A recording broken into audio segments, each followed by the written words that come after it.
Hola amigos, en este video abordaremos el último de los símbolos patrios. Toca el turno del himno nacional. Para entender el contexto en el que fue creado el himno, es necesario revisar qué es lo que estaba pasando en el país justo cuando fue creado.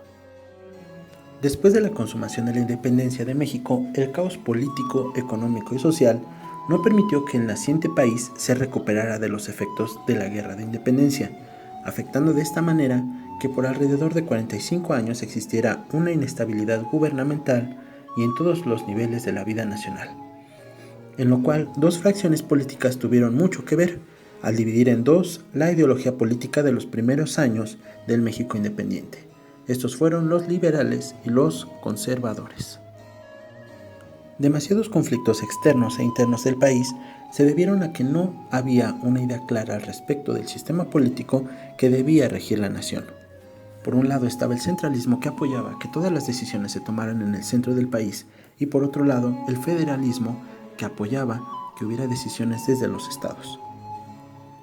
El rechazo de los estados que conformaban la república hacia el centralismo trajo como consecuencia conflictos internos, como la separación del estado de Yucatán, rebeliones en los estados del norte como Coahuila, Nuevo León y Tamaulipas. Tabasco y Zacatecas también lucharon contra el régimen en turno e incluso la primera intervención francesa. Este fue el primer conflicto internacional que un gobierno mexicano enfrentó. Se inauguraron con este enfrentamiento los conflictos externos que mucho daño hicieron al país en los primeros años de vida independiente. El centralismo además trajo más problemas que soluciones y es posible decirse que mucho tuvo que ver en la guerra con los Estados Unidos, donde México perdió la mitad de su territorio e incluso la guerra de reforma de los 3 años fue el conflicto interno más álgido entre los liberales y los conservadores.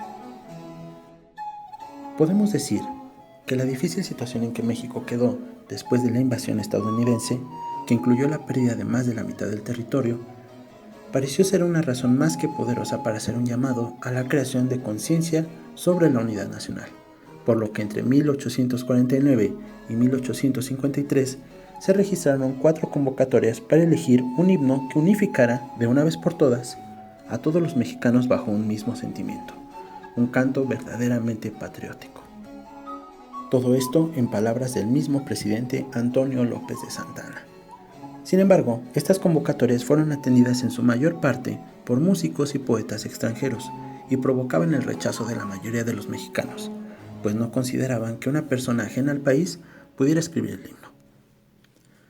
La última convocatoria, al parecer la más seria, fue lanzada el 12 de noviembre de 1853 por el Ministerio de Fomento, Colonización, Industria y Comercio del gobierno del general Antonio López de Santana, y se dividió en 2 partes. Primero, se abrió el concurso para elegir las letras del nuevo himno, el cual fue atendido por 26 poetas, entre los que se eligieron los versos escritos por Francisco González Bocanegra, poeta y dramaturgo que a la sazón contaba con 29 años de edad.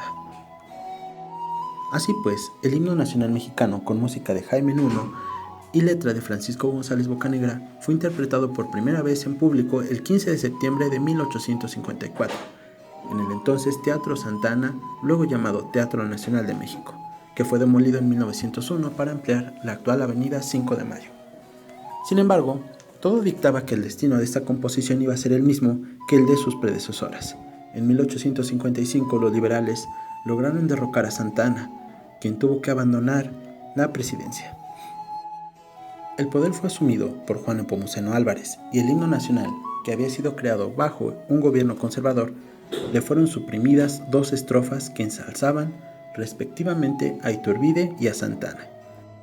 Sería hasta el mandato de Porfirio Díaz que el himno volvería a ser tomado en cuenta para ser interpretado en las ceremonias oficiales, aunque con el tiempo las 10 estrofas que conformaban la composición original de González Bocanegra habían ido sufriendo diversas supresiones y modificaciones.